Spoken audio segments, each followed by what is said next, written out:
नमस्कार मंडळी. तर आज आपण बनवत आहोत काहीतरी चटपटीत, चटकदार, तोंडाला पाणी सुटेल असा पदार्थ. तो म्हणजे खस्ता कुरकुरीत चाट. अगदी बाजारातील गाड्यावर मिळतो तसाच हा घरच्या घरी कसा बनवायचा, अगदी स्टेप बाय स्टेप सविस्तर रेसिपी खास तुमच्यासाठी. तर हा पदार्थ नक्की बनवा आणि रेसिपी आवडली तर लाईक करायला मात्र विसरू नका. तर सगळ्यात आधी एका मोठ्या बाउलमध्ये आपण मैदा घ्यायचा आहे. ज्या प्रमाणात तुम्हाला हे खस्ता चाट बनवायचे असतील, त्या प्रमाणात तुम्ही इथं मैदा वापरा. इथं मी मोठे 5 चमचे म्हणजे बाउल तुम्ही लक्षात घेऊ शकतात.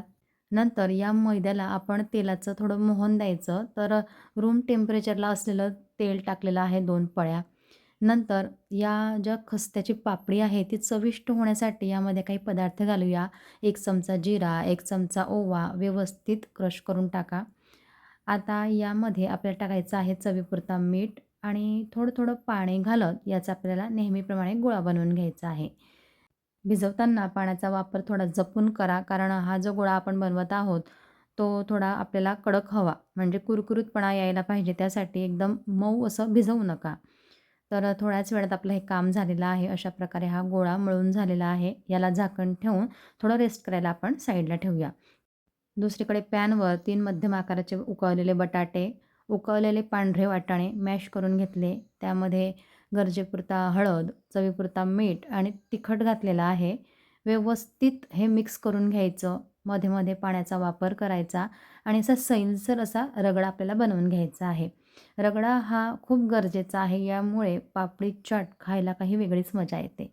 फक्त 5 मिनिटं हे मिश्रण आपल्याला गॅसवर शिजवून घ्यायचं आहे व्यवस्थित. तर चला आपला रगडा देखील तयार झालेला आहे. आता आपण गोळा रेस्ट करायला ठेवला होता त्याच्याकडे वळूया. याच्या आपल्याला पापड्या बनवून तळून घ्यायच्या असतात. तर तेल गॅसवर मी ठेवलेलं आहे आणि पसरट अशा कढईमध्ये ठेवलेलं आहे. आता पापड्या बनवण्यासाठी असे छोटे-छोटे गोळे मी करून घेतले. तेल लावत याला व्यवस्थित आपण लाटून घ्यायचं. अगदी एकसारखं लाटायचं, जाड-बारीक ठेवू नका. आणि संपूर्ण लाटून झाल्यानंतर अशी काट्याच्या चमच्याने याला होल करून घ्यायचे आहे. ते यासाठी की आपण जेव्हा पापडी तळतो तेव्हा ती पुरीसारखी फुगायला नको. ती कडक आपल्याला हवी आहे आणि कुरकुरीतपणा याला यायला हवा यासाठी असे होल करायचे. तळताना अशी पसरट कढईचा वापर केलेला आहे. त्यामुळे व्यवस्थित संपूर्ण गोल ही मोठी पापडी आपली तळली जाते. तर प्रेस करत-करत, आलटून-पालटून चांगला सोनेरी रंग येईपर्यंत आपल्याला ही छान तळून घ्यायची आहे. आणि या पापड्या आपण तळून स्टोअर देखील करू शकतात. 8 ते 10 दिवस व्यवस्थित राहतात. फक्त एअरटाईट कंटेनरमध्ये तुम्ही स्टोअर करा. तर असे हे खस्ता पापडी चाटच्या ज्या पापड्या असतात, मोठ्या पापड्या असतात, त्या आपण बनवून घेतलेल्या आहे. जवळपास एवढ्या मिश्रणामध्ये आपल्या 8 ते 9 पापड्या तयार होतात आणि मी आधी देखील सांगितलं, की या तुम्ही स्टोअर करू शकता. जेव्हा इच्छा होईल तेव्हा आपण हे चाट बनवायचं. आता दुसरीकडे इथं मी चिंचेचं पाणी म्हणजे चिंच आणि गूळ याचं पाणी बनवून घेतलेलं होतं. आपल्याला शेव लागतील बारीक. नंतर याला अजून चविष्ट बनवण्यासाठी यामध्ये आपण कांदा, टोमॅटो आणि कोथिंबीरचा वापर करणार आणि यासाठी गरजेचा म्हणजे रगडा असा गरमागरम तयार तर आपला झालेलाच आहे. पुढे पुदिन्याची चटणी. तर मिक्सर जारमध्ये जितके पानं पुदिन्याचे तितकेच आपण कोथिंबीरची पानं, लसूण, अद्रक, लिंबाचा रस टाकून अशी पुदिन्याची चटणी बनवून घेतली. आता आपण खस्ता पापडी चाट कसा बनवायचा ते बघूया. तर सगळ्यात आधी जी पापडी आहे ती चिंच आणि गुळाच्या पाण्यामधून काढून चटपटीत करून घ्यायची. म्हणजे खूप छान याला चव येते. हे पहिलं काम झालं. नंतर पुदिन्याची चटणी. जर पुदिन्याची चटणी तुम्हाला थोडी तिखट आवडत असेल तर वाटताना मिरची घातली तरी चालेल. तर ही पुदिन्याची चटणी स्प्रेड केल्यानंतर पुन्हा यावर मस्त एक रगड्याची लेयर टाकायची. गरमागरम रगडा भरपूर असा टाका. नंतर कांदा थोडा पसरवा. त्याचप्रमाणे आपला टोमॅटो टाकायचा आहे आणि कोथिंबीर. तर असे हे पदार्थ आपण अजून लेयर बाय लेयर घेत जाऊ.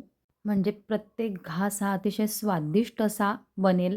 तर त्यासाठी लेयर बाय लेयर टाकायचे. भरपूर असे शेव टाकायचे आणि याच प्रकारे जर तुम्हाला अजून याच्या लेयर वाढवायच्या असतील, तर तुम्ही पुन्हा कांदा, टोमॅटो आणि कोथिंबीर टाकून घ्या. आणि सगळ्यात शेवटी यावर आपण काळं मीठ भुरभुरायचं आहे. यासोबतच थोडा चाट मसाला असेल तुमच्याकडे तर चाट मसाला टाका. नंतर तिखट टाकायचं आहे आणि चवीपुरतं मीठ टाकायचं आहे. तर हे सगळे जिन्नस तुम्हाला मी यादी करून डिस्क्रिप्शन बॉक्समध्ये देणारच आहे. याची तुम्ही काळजी करू नका. फक्त असं चटपटीत पदार्थ नक्की बनवा आणि कमेंट्समध्ये मला कळवा.